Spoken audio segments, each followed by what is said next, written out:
இரத்த கோட்டைக்குள்ளே நான் நுழைந்து விட்டேன், இனி எதுவும் அணுகாது, எந்த தீங்கும் தீண்டாது. நேசரின் ரத்தம் என் மேலே நெருங்காது.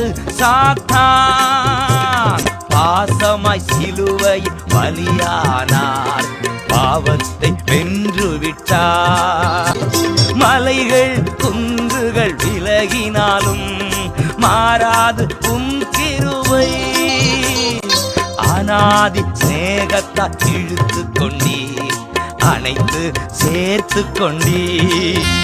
தாய் தன் பிள்ளையை மறந்தாலும் மறவாத என் நேசரே, ஆயனை போல நடத்துகிறீர், அபிஷேகம் செய்கின்ற